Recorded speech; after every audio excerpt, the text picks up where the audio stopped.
We learned something extremely important in the Rams' 45-17 blowout win over the Cardinals.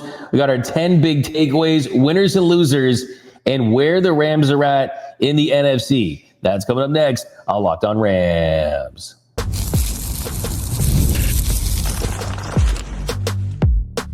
You are Locked On Rams, your daily Los Angeles Rams podcast. Part of the Locked On Podcast Network, your team every day. What is up, Ramley, and welcome to another episode of Locked On Rams, your daily podcast covering your Los Angeles Rams. Free and available wherever you get your podcast. Locked On Rams, part of the Locked On Podcast Network. Now the #1 sports podcast network, your team every day. You can also follow us over on YouTube. So if you haven't, do us a huge favor. Hit the subscribe button. Hit the notification bell. Try to get to 30,000 subs. Join the party. Also, podcast listeners, write us a review. We'll read on the show. My name is Doug McCain. You can follow me on X and Instagram at DMac_LA. I've covered LA sports for over a decade. 24/7 sports, Bleacher Report, SI, Dodgers Nation. And as always, I'm joined by the Rams pre, half, and post-game show host for the Rams flagship radio station, ESPN 710 LA. He's in his 11th season covering your Los Angeles Rams, the People's Champ, Mr. Travis Rogers. You can follow him on X at Travis Rogers. And on today's episode, the Rams destroy the Cardinals and get a big bounce back win. We've got our big takeaways, winners and losers, where the Rams sit in the NFC. But first, today's episode is brought to you by FanDuel. If you want to be right in the middle of the action this season, visit FanDuel.com and place your NFL live bets all season long. All right, Travis, so we wanted an angry win. We wanted a big bounce back win. But to think they were going to have a 35-0 run against an NFL team kind of makes me laugh. And I saw someone tweet something pretty funny, was the Cardinals' only reason for existing is just to get pounded in the 4 o'clock Eastern window for the NFL. That franchise is going nowhere, at least right now. But the Rams, they bounced back and they proved that last week against Carolina, that was an aberration. Yeah, I guess if you're going to lose to Carolina and it was going to be the thing that galvanized you to come down the stretch and get back to the football team that you're hoping that you can be, it did exactly what it was supposed to do. Because I'll be honest, Doug, I'm having a little bit of trouble trying to figure out exactly how good were the Rams yesterday and how awful are the Cardinals, because I think both things were true. The Rams put some incredible stuff out there, and Arizona is just like, whoa, that's the worst team I've seen all year. And that the Rams get to play them again is both exciting and a little like, man, I can't lose to that team, can you? So there's a lot going on. The Rams looked great. Stafford bounced back. Puka was incredible. Corum was incredible. The Bears did us a favor by losing to the Packers. The Rams are right back on top of the NFC all over again. So that little, hey, what happened? We went right back to the way that we were hoping that it would be pretty quickly. And it was all in all just a great weekend. They got out of there. They were healthy. It was a really exactly what the doctor ordered. No doubt about it. I mean, it was a historic offensive performance from that Rams team. You had 3 touchdowns through the air, 3 touchdowns on the ground. It was the first time since 1954 when the Rams were led by, shout out to Norm Van Brocklin, where he had at least 530 total yards on offense and converted 30 first downs without turning the ball over. Like, they got anything they wanted. It happened early. It happened fast. And look, I mean, it was funny because kind of the game script that we were kind of talking about is, hey, this is a Cardinals team that even though they're bad and their record indicates that, they kept games close. And it looked like it was going to be that on Sunday with Brissett leading that offense down the field. They have McBride, and you saw some coverage issues. But I think this was a major statement that this Rams team, Kobe Turner said it, I feel sorry for the next team we play. And they took that loss against the Panthers personal, and I think you saw that on display is, hey, they really, that let the bad sting, and they made up for it against the Cardinals. They had 1 third down play in the first half. They had 1 third down play in the entire first half, and they really only had 2 well into the third quarter, and then the game just got ridiculous after that. So, I mean, that's, I think, as good as you can look on both sides of the ball. They kind of did all 3 things the way that you would hope. They scored at will. Their defense was excellent right up until they started to play some depth guys towards the end, and the Cardinals scored another touchdown there, and they made their kicks. They did what they're supposed to do. This is this is how you're hoping your team will play as you get closer towards the end of the season. Now, they got 2 more really tricky games coming up in the next couple of weeks. You get Detroit. Detroit is fighting like crazy to stay in the playoff picture, so you're going to get everything that they have. And then, the Bears thing, I know we're going to talk about this coming up in a little bit, but the Bears went from the number 1 seed to number 7. They lost 1 game and went from 1 to 7, and the Rams are at 1 now. They lose to Seattle, and they're falling to at least 5, if not a little bit further back than that, because it is that tight. But for a week at least, everything was pretty good. Matthew Stafford's MVP candidacy is right back on track, and other than Davante Adams not getting in the end zone, I think everybody walked out of that Arizona stadium yesterday feeling pretty good about where the Rams are. Yeah, Davante Adams' 6-game touchdown reception streak is over, but Puka Nacua has his first multi-touchdown game. Tell me that didn't surprise people out there. For a guy that's been that good this early in his career, that 2 is his career high. That's because, look, he's big and physical. Sometimes he'll make catches. He'll get downside the red zone, and then you'll give it to Kyren Williams, or he had to hit a tight end, Davante Adams, things like that. But I think, kind of getting to some of your points, for me, I'm heavily invested in this MVP race. I want badly for Matthew Stafford to have it and complete this dream season. And yesterday, he's 100% back on track. 3 touchdowns, no interceptions. And we got another no-looker to Colby Parkinson. It's just so pretty when it comes out. And the Puka Nacua connection yesterday, I think it just showed, this Rams team from a talent standpoint, there's no part of their offense. I think one of my big takeaways yesterday is look at their offense. There's really no position group where I think that they take a backseat to anyone around the league. You look at Puka Nacua, all pro level. Davante Adams, red zone specialist. He got the one on the interference. He probably should have caught that on the right sideline. He'll probably be the first to tell you that. But you got those 2. But the offensive line, if I'm giving the game ball to anyone, that offensive line, only 2 hits on Stafford yesterday. No sacks, creating running lanes, 249 rushing yards. Ronnie Rivers had 41 yards rushing yesterday.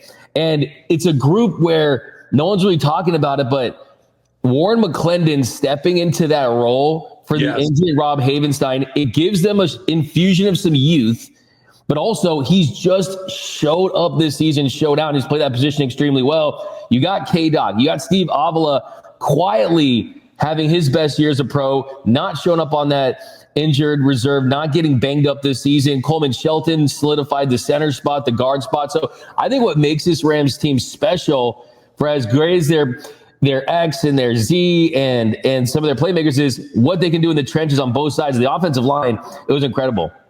They have done a thing that is almost impossible to do. They found 2 tackles in places. Alark Jackson, undrafted free agent. They've developed him into a starting left tackle in the NFL. That's crazy. McClendon on the right side filling in with Havenstein's been in this league for 1 trillion years, and that they didn't have to go into the draft and spend huge draft capital to replace another tackle is unbelievable. You're right. It's been a real blessing that they've been able to do that, so they can continue to spend these picks in other places and still have a very formidable offensive line. I want to go back to something you said towards the beginning of that, Doug, and about how you're invested in the Matthew Stafford MVP race. Me too, and I think most Rams fans are. Here's the good news. I think he's going to win it, and here's why. Everybody's going to see him play over the course of the rest of this season. Think about what they have left.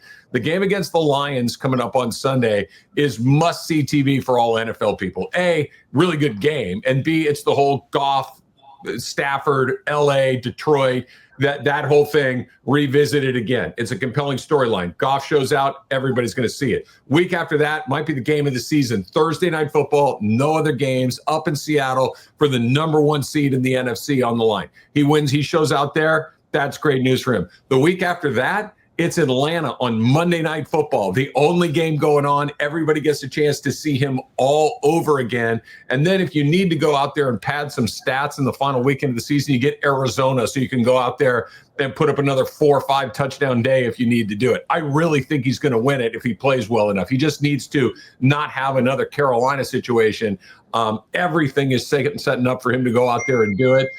He's played as well as I've seen him play in his entire Rams career all season long, minus that Carolina game. So I think it's going to happen. I think it's an incredible opportunity. I think that it brings in so many other things. I know we got a lot of time to talk about this, but if they win the Super Bowl, does he walk away? Does he come back? Does he win an MVP? Does he walk away? Can you imagine a better walk-off shot than MVP, Super Bowl champion, and peace out, I'll see you later?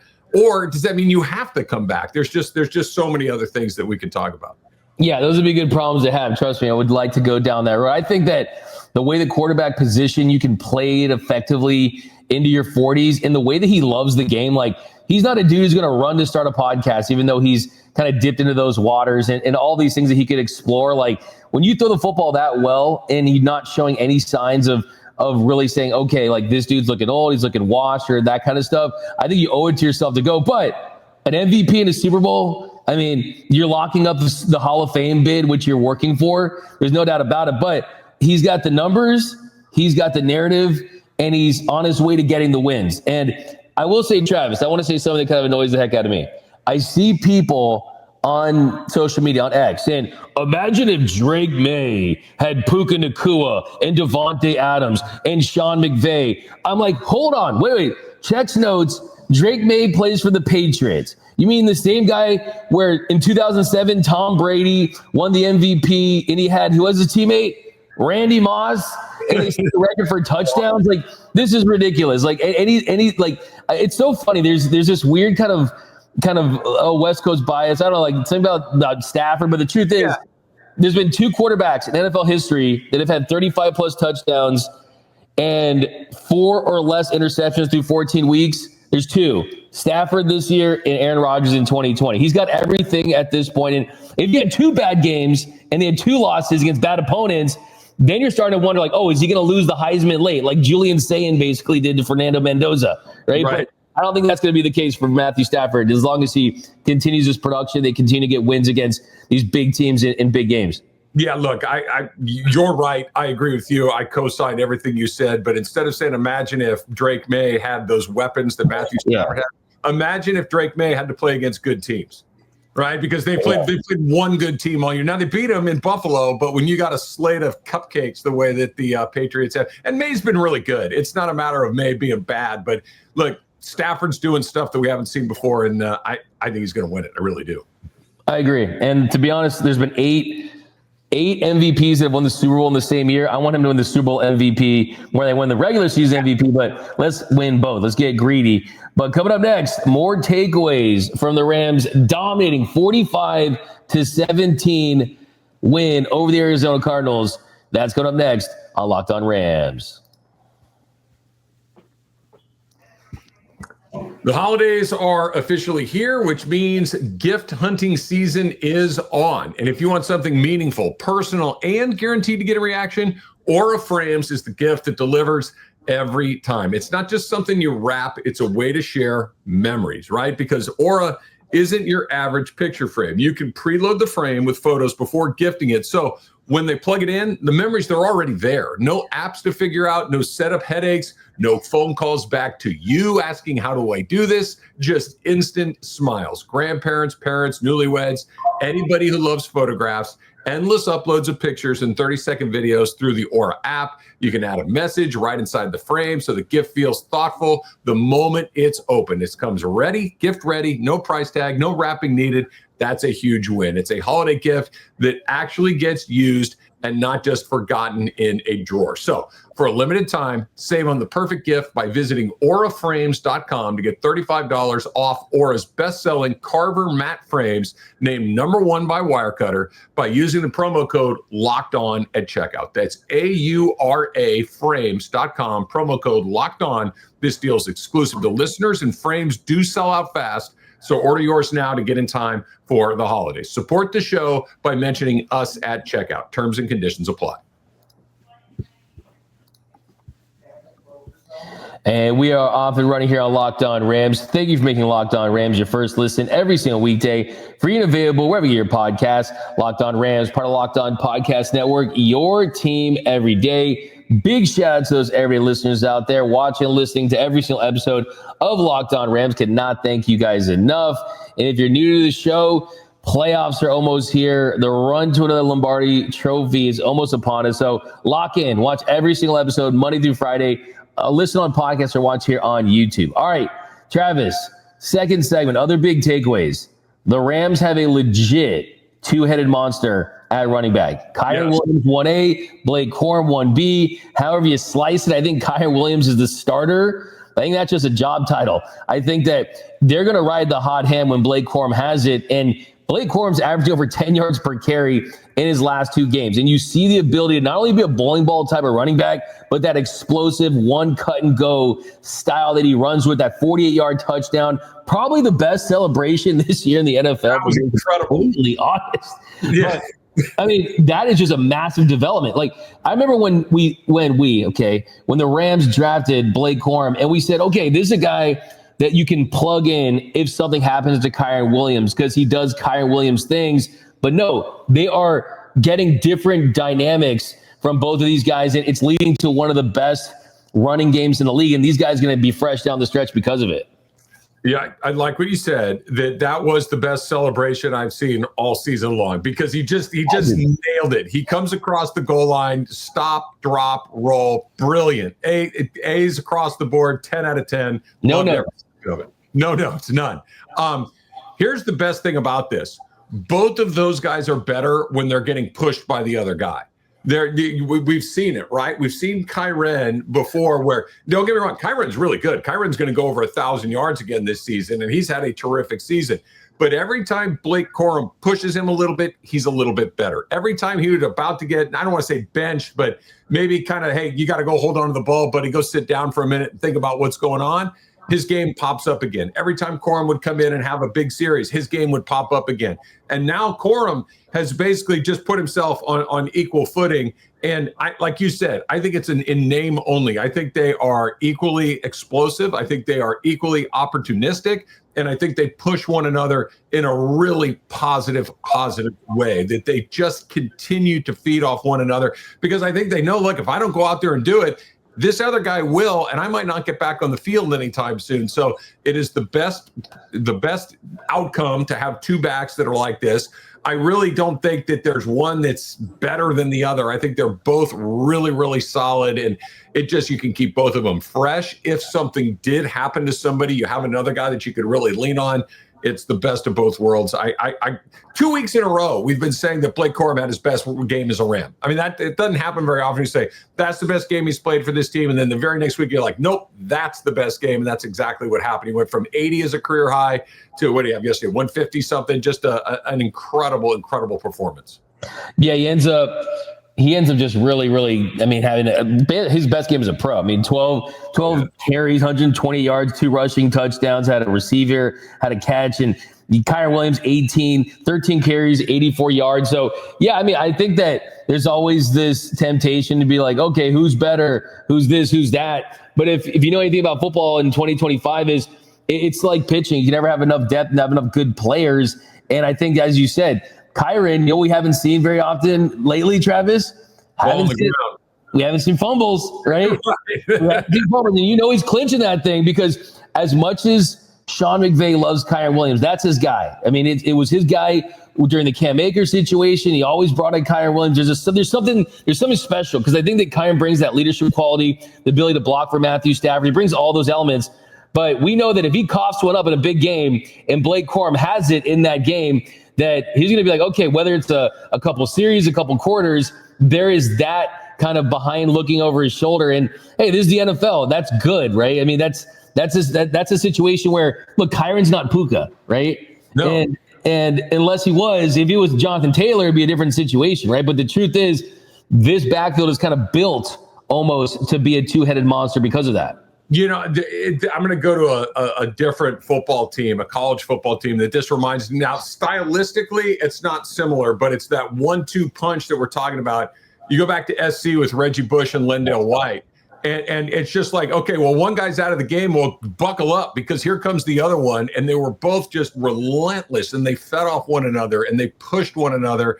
And that SC team was, one of the best teams you're going to see. And now you've got those guys maybe aren't having that same kind of impact, but they're pushing each other in the same way to where nobody can really relax. Competition is incredibly healthy inside of an athletic team, a football team. I think that both of these guys know if they take their foot off gas even a little bit, they're not going to play as much because the other guy is playing so well, and that's good for everybody.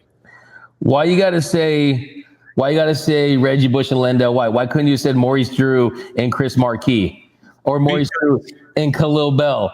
Come on. You know what? I don't appreciate that. No, obviously, I totally agree. I mean, there's enough food in the bowl for these guys to eat, right? They definitely can, and it's going to make this team the best offense we've seen. And in the Sean McVay era, with this kind of second, third chapter with the Rams, this kind of second, third era with the Rams. So I love what I'm seeing. Now, I think if you want to kind of point out it's tough to find the pimple on the model in a 45-17 win where you won a 35-0 run.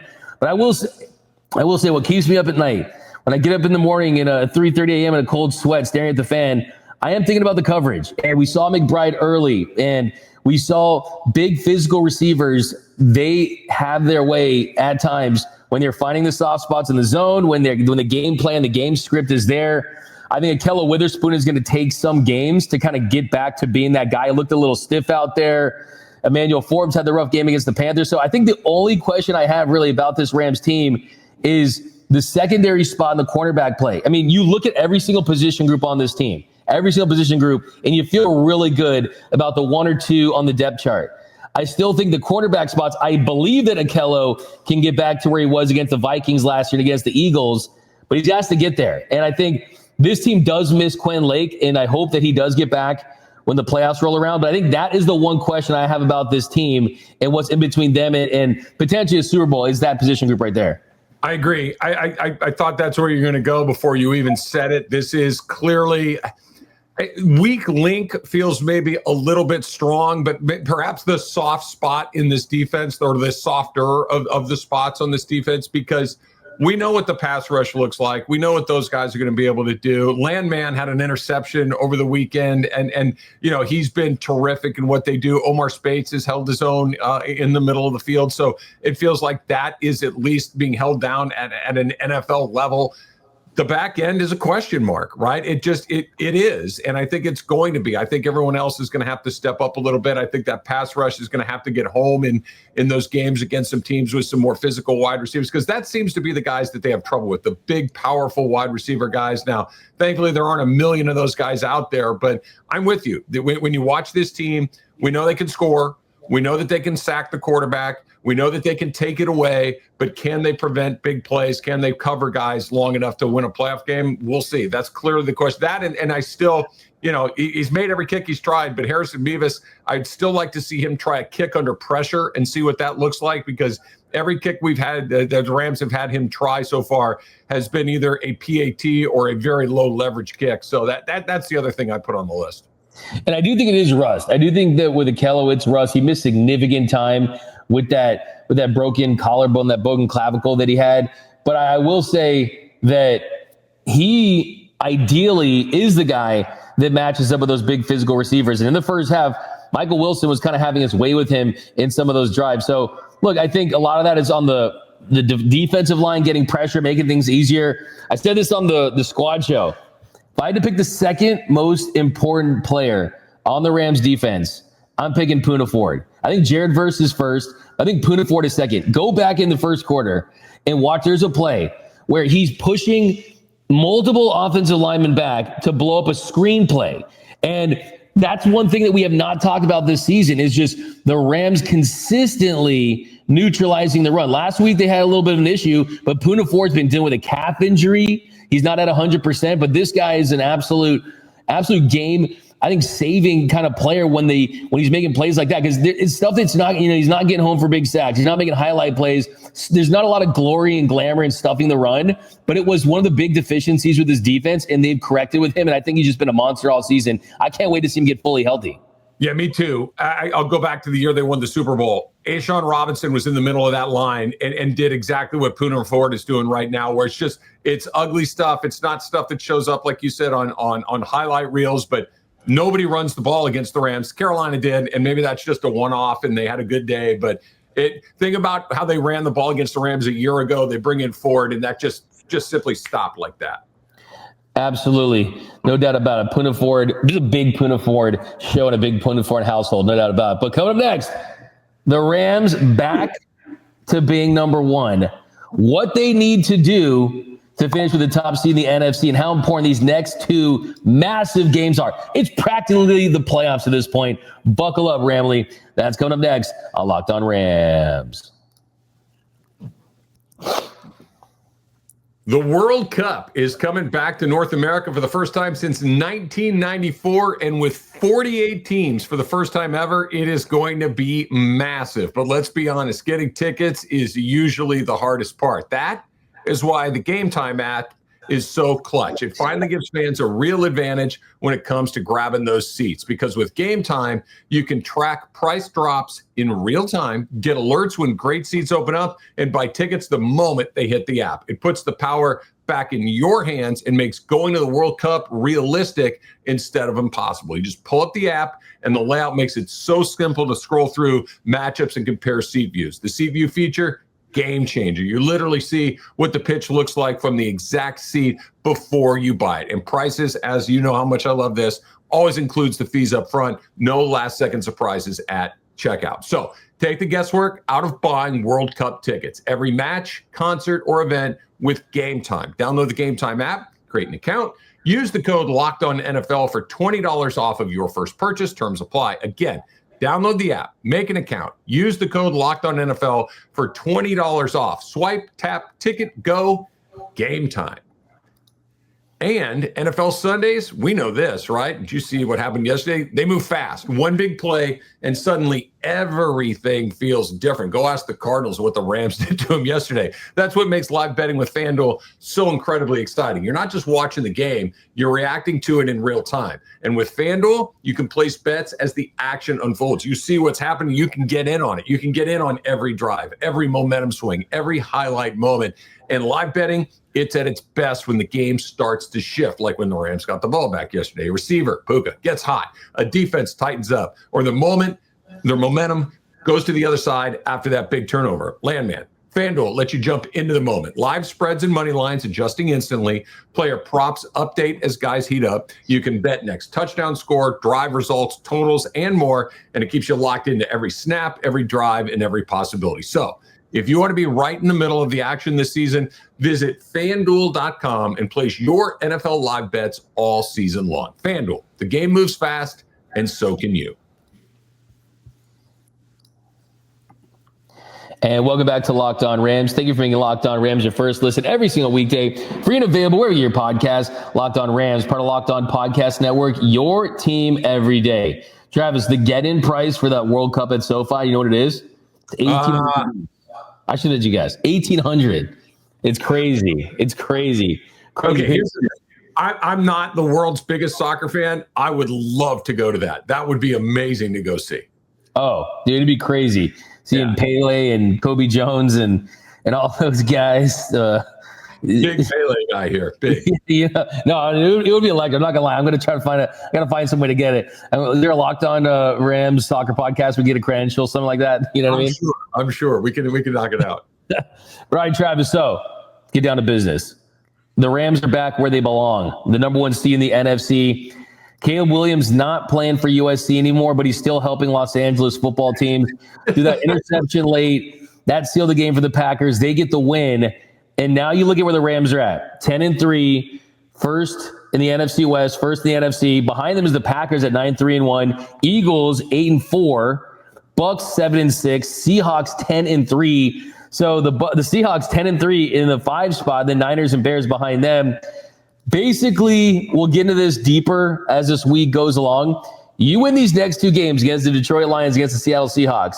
You put yourself in an incredible position to finish with the top seed, get yourself a bye, stay at home at SoFi Stadium where Matthew Stafford has never lost in the playoffs. So you put yourself in a great position if you were able to win these next two games. A massive win for the Rams and a great spot there for the Packers, doing the Rams some favors there. And what's interesting to me too, D-Mac, is that it's not just that the Rams are back in the number one. They were in the 2, now they're back to the 1. That's not how this is going to finish, right? They're either going to be the 1 or the 5 or the 6. It's not like if you go to the 1, okay, you drop down to the 2, and maybe you got to go on the road for an NFC Championship game. That's not what it is. If they do what we're hoping they'll do, they'll never have to leave SoFi Stadium.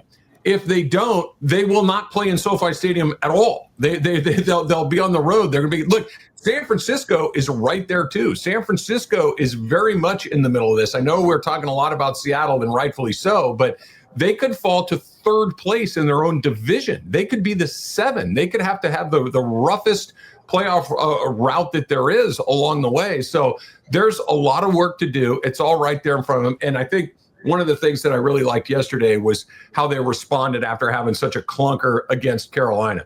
McVay knows how to get guys ready. He knows what's on the line. He knows what's at stake. I think everybody is fully, because it's not just staying at home. It's staying at home and staying out of Green Bay, Chicago, Philadelphia, Seattle. These are miserable places to have to go in January and potentially February. It's just a terrible draw. So they need to take care of business. Can they win in places like Philadelphia and Chicago? Yeah, I guess they could, but I'd much rather play those teams at SoFi Stadium. Stafford in his career, Travis, playing on the road as the lower seed in the playoffs. 1-5, a 1-2 record with the Rams. And since 2017, the Rams are 2-3 with Sean McVay when they're on the road as a lower seed. Yeah. As the home team, Stafford 4-0 with 3-0 with the Rams at SoFi Stadium.